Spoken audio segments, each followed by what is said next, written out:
So my name is Eoin McDonnell. I work in Queen Mary University in London in a department called the Learning Institute. It's an educational development department, and I work in their learning technology service. I'm a senior learning technologist. My base role is I'm a service manager for the virtual learning environment, and we serve about 16,000 full-time students and give or take about 4,000 teaching staff. So it's a relatively small university, though relatively large by London standards. Our virtual learning environment is Blackboard CE6, or CE8 rather. We'll be moving to Moodle 2.2, hopefully 2.3 if it's stable, this summer. We've got about 1,500 course areas that we service, and let's just give an idea of scale.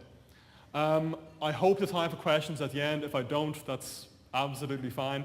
But that's my Twitter account, and if you just ask me questions, I'll check my phone during the course of the day if you have any questions or comments. So, like I said, we work in Queen Mary University of London.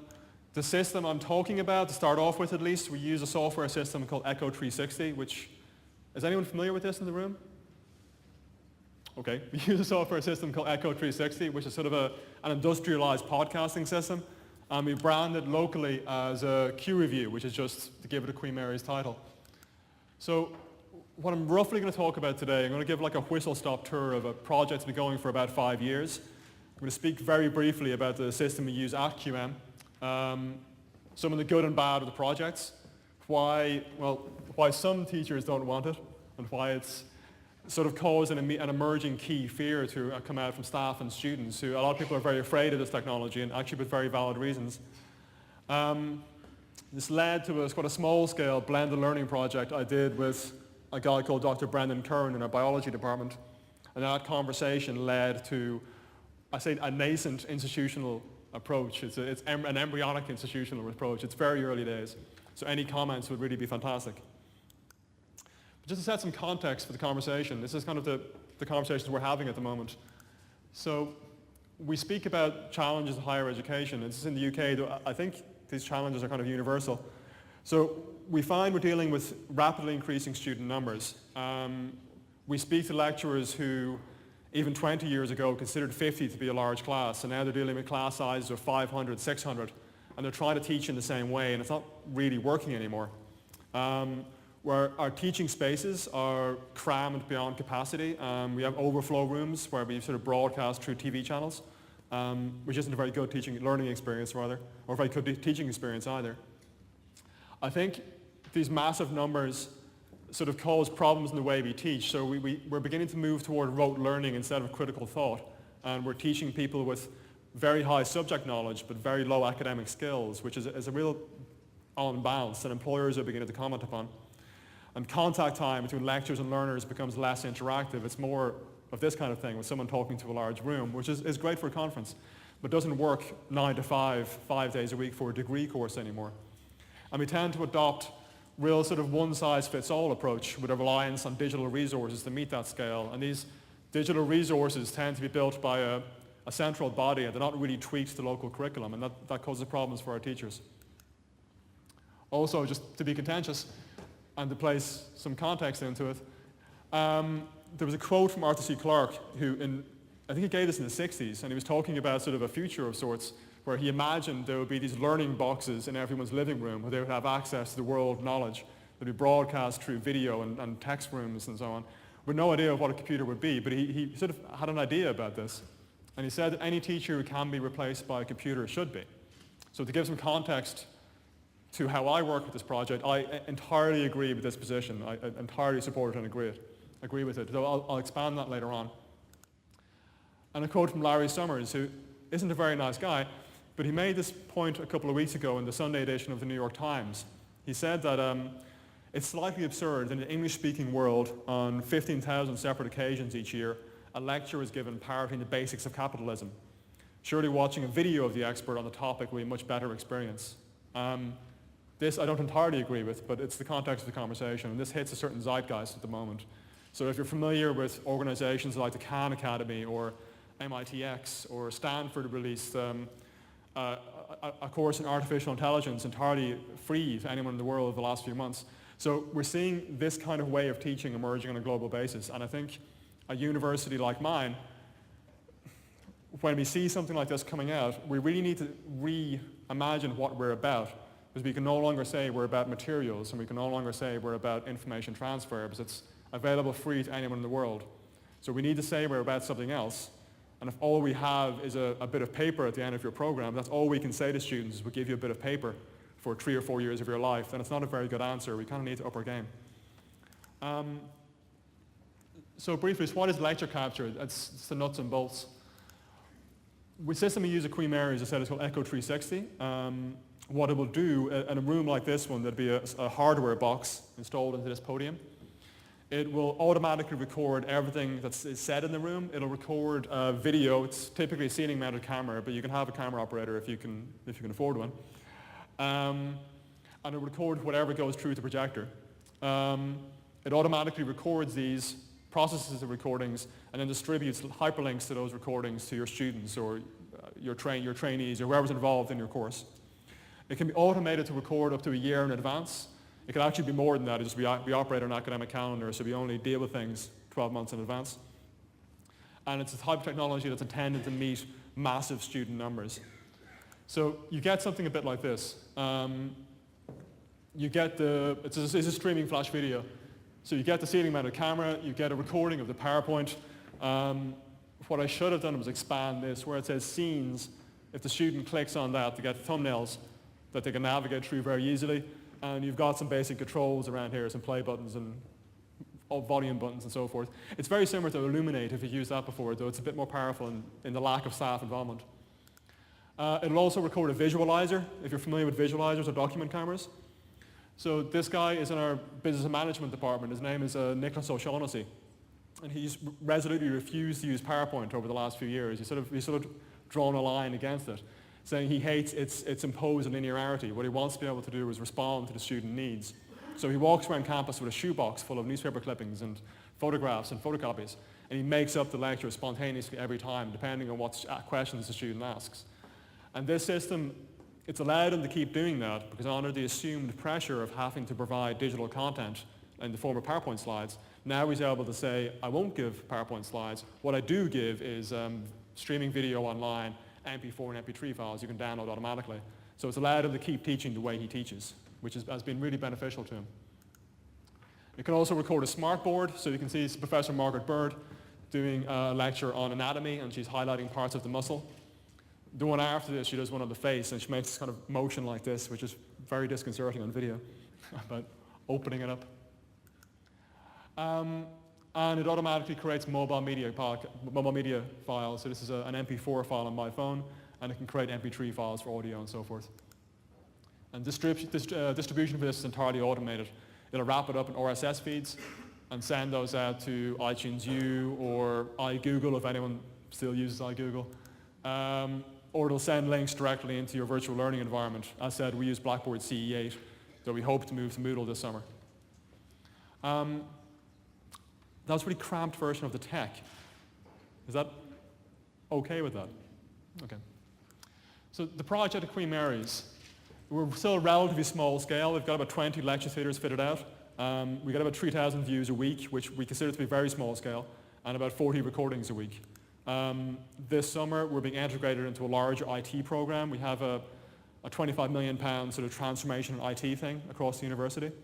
So we're integrating the system into the virtual learning environment, into a enterprise-level exam system. It's probably going to be question mark perception, and a digital repository, probably SharePoint for our sins, unfortunately. And 48 installations across 4 campuses. So we're kind of upping our game a bit, and we're hoping to get more views, more recordings, and more use of the system. And student feedback has generally been very good. We've done a series of student surveys. We've got about 1,000 responses, and we've done a series of focus groups over the last few years. And students generally describe it like this, and one student summarized it very well, saying the benefit of the system was that you can go back and listen to the lectures again if you didn't understand a point. You can listen to them in your own time. You can make more thorough notes by pausing and playing them. And indeed, we see students doing this as group study in the library. They kind of all gather together around and share headphones. And then if anyone doesn't understand something, they press pause and turn to their colleague and say, can you help me out? And their colleague, or their peer rather, takes out the textbook and talks them through it. So we're seeing it being used collaboratively, which is fantastic. Then catch up on missed lectures. and it helps them refresh memory during exam time. One other student, this may be a lie by the way, was what the student claimed, said that the recorded lectures have been invaluable to his current high grades. Now, the survey was anonymous, this student might be failing, but nonetheless this gave us a really good billboard sign to put up outside my office. Staff comments are generally quite good. Of staff who use the system, 100% and recommend it to others. One teacher commented that any form of multimedia that facilitates the passing of information from teaching a student is a valuable tool in teaching and learning. Another saying they were nervous to do it at first, and they're worried about mistakes they might make and about student attendance, but so far so good, and students thank me for participating. So generally it's gone quite well, and generally speaking a system where we have senior management support and a secured budget in place, academic interest, assured technical support, and no extra work for teaching staff, we kind of assumed it would be a shoe-in, and after 2 years we'd be cracking open the champagne, and this would be an easy win for us. What I was really surprised by was that while I assumed that a technology that was proven to have educational benefit would be an easy force, an easy thing to do in the classroom, and I assumed that I had a mandate to act in that space. I think when I hit the reality of actually trying to intrude upon the classroom, I was quite surprised at the feedback I got. So we had a champion of the technology who asked to speak to me privately and spoke about the deeply entrenched naked hostility of his fellow academics to my project, and saying he was surprised by that, and I was very surprised by that. And this hostility kind of presented itself in a variety of quite shocking ways. We had interference with recording devices, staff absenteeism from recorded lectures, microphones being disabled in rooms, and so on and on and on, and really quite surprising things that I really didn't think would happen, and took me unawares. So I think when it happened, I had a choice about how I could view this. I could either view this as curmudgeonly technical staff who are bound up in the union and refuse to take on any extra work. I can view it as being technophobes who are terrified by technology in the classroom. I can view it as being recalcitrant and reluctant teachers fighting against this sort of centralist dogmatic agenda. And that's perhaps a reasonable view to take. The flip side of this, I could view this as being, I guess I could view it as being about exposure. And when we rolled in the virtual learning environment about 10 years ago or so, it didn't really get into the classroom. The academics were largely allowed to ignore it and put some PowerPoint files online, perhaps occasionally do an online quiz, but it didn't really interfere with what they did. Whereas this technology, it opens up areas of debate, it opens up areas of conversation that I think we've allowed to lie fallow for a little bit too long in higher education. So it exposes teaching staff who are fearful of performance management, and it's an increasingly competitive environment. All of a sudden there's a camera in the classroom recording every single thing that they do and every single thing they do wrong, which is everybody makes mistakes. It opens up fears of privatization, and people are really worried about privatization in the university sector. They're really worried about impact on teaching quality. It opens up debates over the use of copyright, and it opens up conversations about academic freedom and what someone's allowed to say in the classroom, which was previously considered to be a safe space, and now it isn't. Now we're pointing cameras at you. And it does all of this at a time of biting cuts and redundancies. So it mightn't have been the right time to roll this out. You know, I'm putting this in the classroom and saying we're going to record what you do, we're going to monitor what you do, we're going to capture all your knowledge. At the same time, we're firing some of your colleagues. Like the timing wasn't really perfect. But on the other hand, it opens up these conversations that need to be had. So we can see it as an opportunity for real business change and for real academic debate about the nature of education and the nature of what a lecture is and what a lecture was for. And I don't think it was meant like this, but so the anxieties from staff, they express themselves in a variety of very simple ways. We had sort of 8 key points that members of staff kept returning to. And I should say, these are all very valid points. But I think as we worked with staff over, especially the last 2 years, most of these points kind of fell away. They weren't really what staff were worried about. It's just how they express themselves. They express themselves in very simple ways. They spoke about being recorded without permission, recordings being used for performance management against them, student absenteeism, not having time to learn how to record, and time's always a factor. not being able to edit the recording replacing the lecturer, losing face-to-face time with students, and recording, it has no place in a normal university. Recording is only for distance learning institutions. And as you work with staff, we can wipe a few of those out. So we can straight off the bat make a policy statement and say you won't be recorded without permission. It's an opt-in system and we need your consent to record you. Recordings will not be used for performance management. And if we find out that they are, we'll take action against your line management, which indeed we have had to do a few times. And we can move forward with that again. We can say your students will still come to class because there's a mounting body of research that says that students are canny enough to know the difference between a person and a recording of a person. And they value the difference between the two. The students are aware of this. You don't have to learn how to record because the system's entirely automatic. All you need to do is show up and do what you do. And you will be able to edit. It's got an editing feature. It takes about 10 minutes to train someone. It's very easy to use, and it will train anybody who wants it. So what we're left with, fears about the recording replacing the lecturer, fears about losing face-to-face time, and fears about quite a traditional environment becoming a distance learning institution. What we're actually left with are concerns about the quality of teaching. And this, it took us a while to dig down into this, to dig past sort of technophobia and dig past the details of not being able to edit or the details of fears about an intrusion in the classroom. What the lecturers were actually worried about was losing interaction with their students. Now, they expressed that by protecting the lecture. We asked them, how do you feel about the lecture being replaced? How do you feel about the lecture being recorded? And they expressed it with a fear of losing the lecture time. And they spoke about only wanting to teach face-to-face as the students, they need the students' interactions that helps them teach. But when we began to dig down a bit further, we began to talk more about it. And this is a 500-seat lecture theatre. It's in our School of Medicine and Dentistry. This is filled past capacity. There are students sitting in the aisles and on the steps, 9 to 5 every day. And while they talk about interaction, I have a doubt about how much interaction really takes place in this room. I imagine it's actually very little.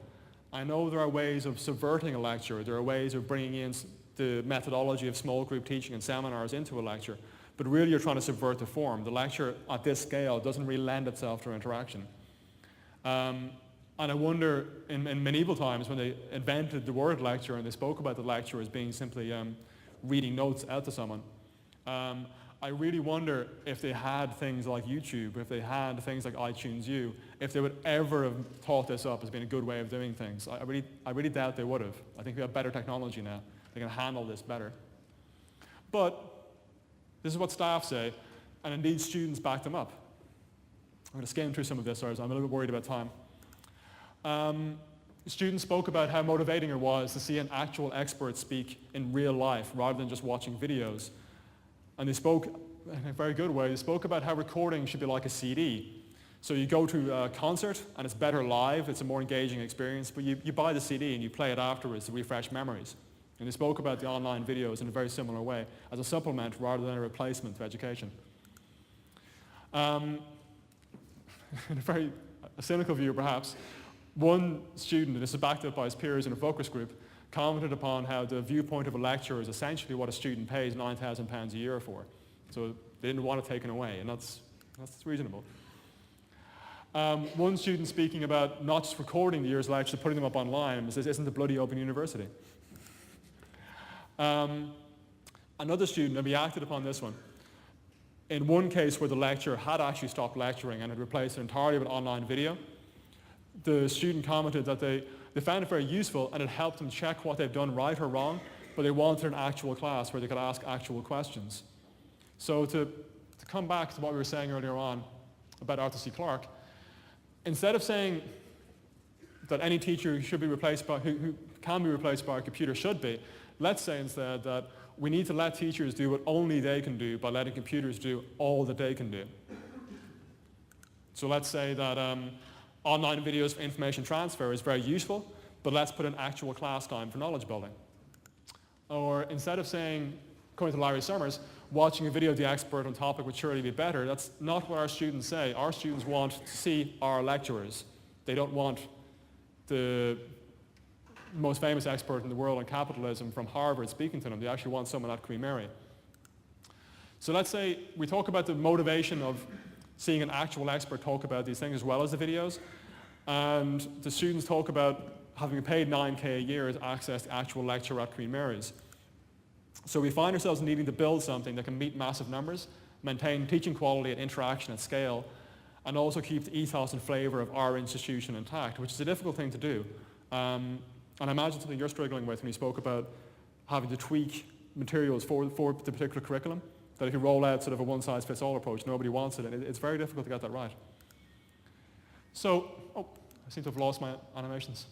Well, so if, let's say, we talk about a phase one, let's say, where we record everything for a year. So let's say if we record every lecture that takes place, and this hour should be the other way around, we automatically create revision materials for students. We allow students to check their notes after the lecture for improvement. We create learning aids for disabled and dyslexic students. We're doing a lot of work with our disability office at the moment. It seems to be a really empowering tool. We hope it is. Interestingly, and I'll come back to this in a moment, we pre-record all the lectures, so we have everything in the bank for the next year, so we can reconsider how we teach. We create supplementary recordings.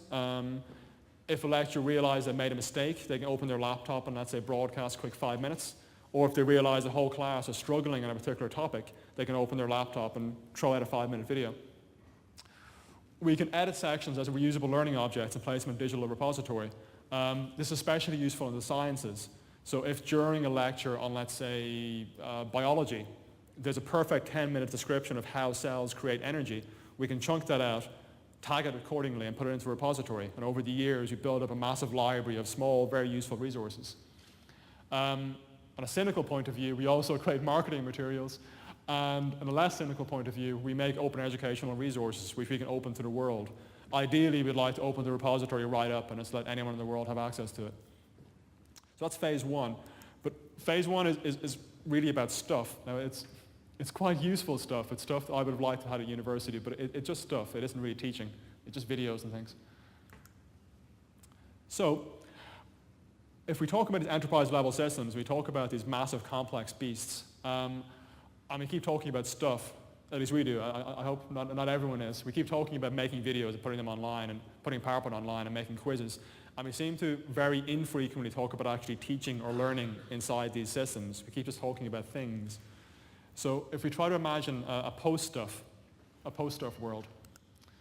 So we try to do this in quite a small class of about 150, which is unfortunately relatively small, in a module in genetics inside a biology degree. And we ran what we called a rolling blended learning activity that rolled week by week for 12 weeks that looked a bit like this. On Monday morning, Dr. Brendan Curran would make a series, not very many, it's maybe 2 or 3, very small, very precise videos. They were about 10, maybe 20 minutes in length.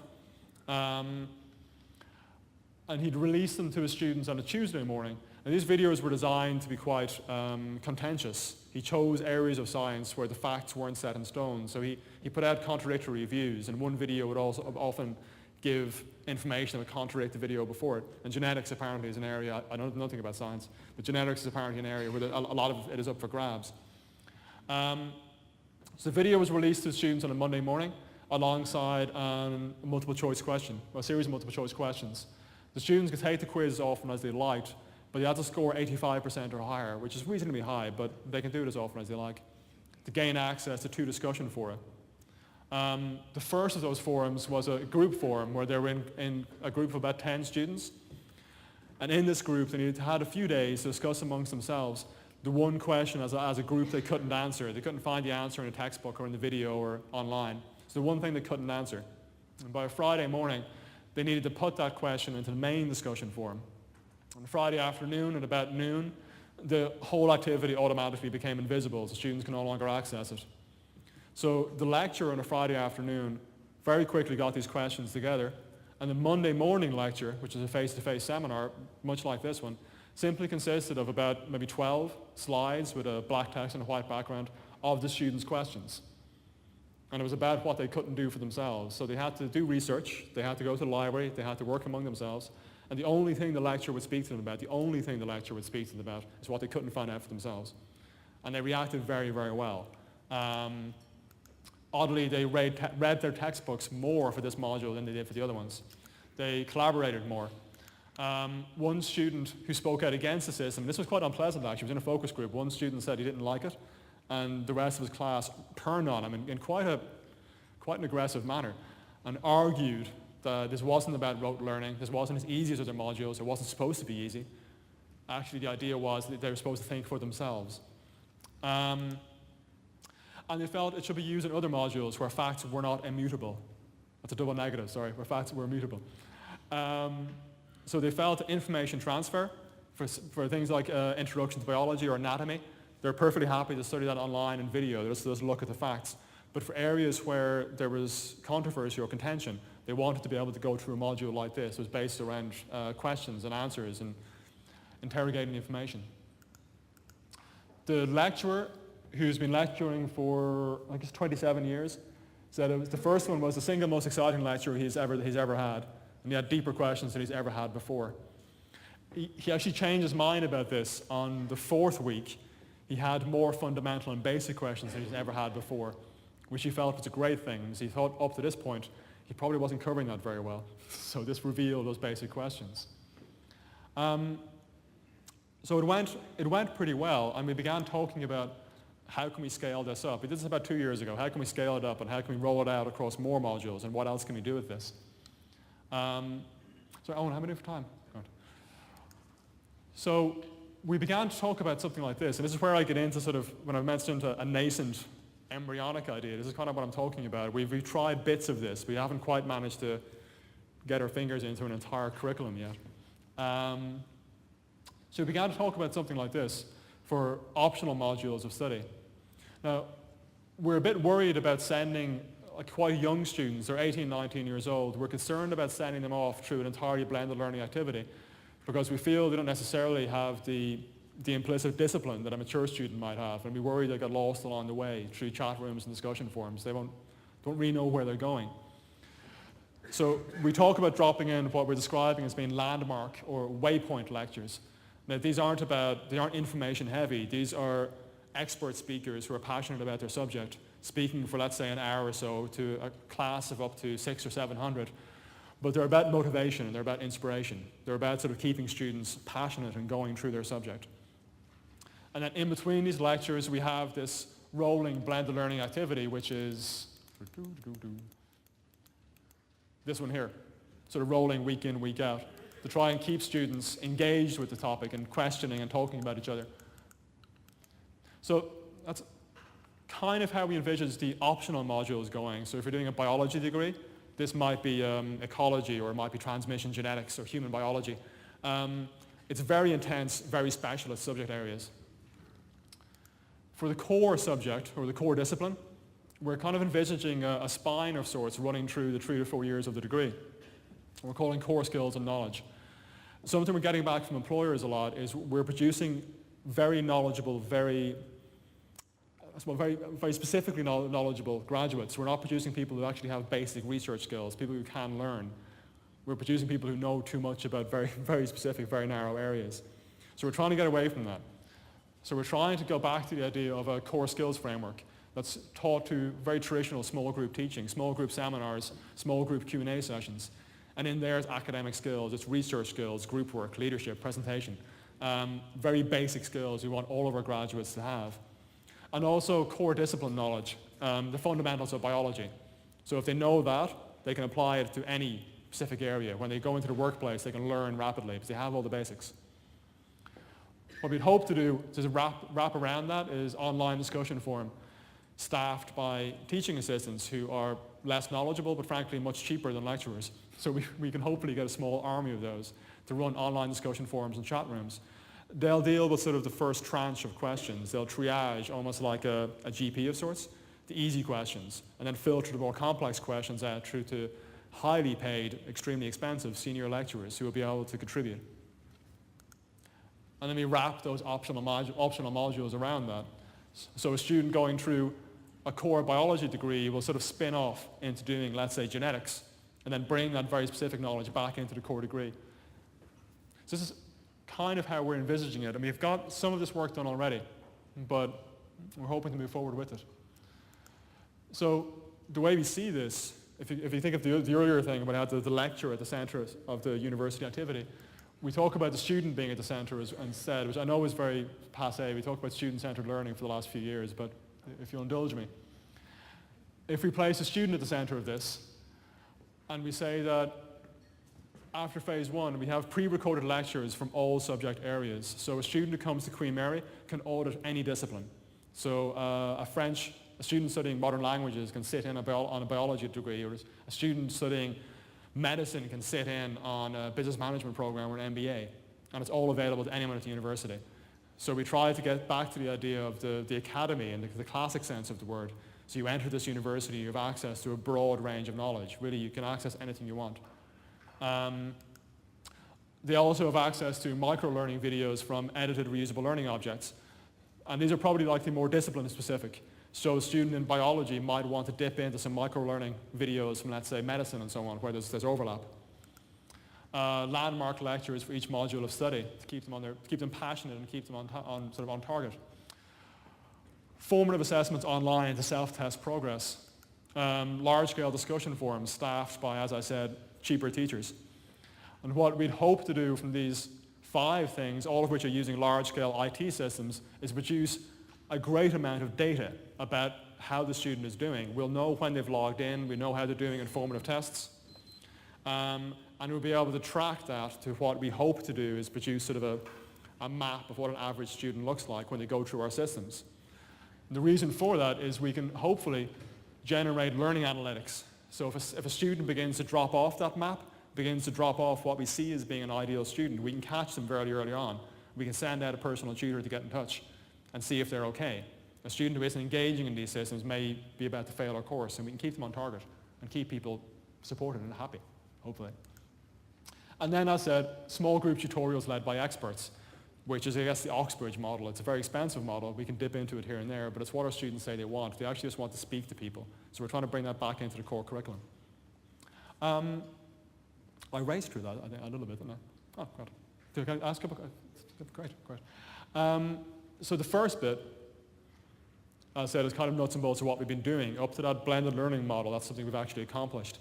This is really in the very early stages. We're sort of nibbling away at the edges of it, and we have bits of this going in various departments around the university. I'll do this very quickly. So I think mainly it's to meet sort of a challenge.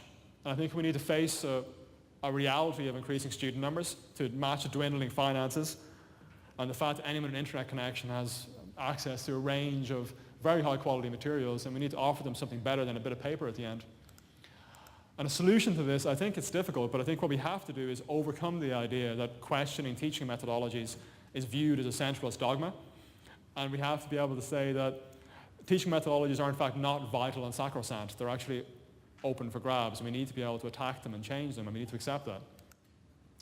And we need to be able to bring out new teaching models that accept the massification of education and instead focus on interaction with subject experts, which isn't something we do as often as we should.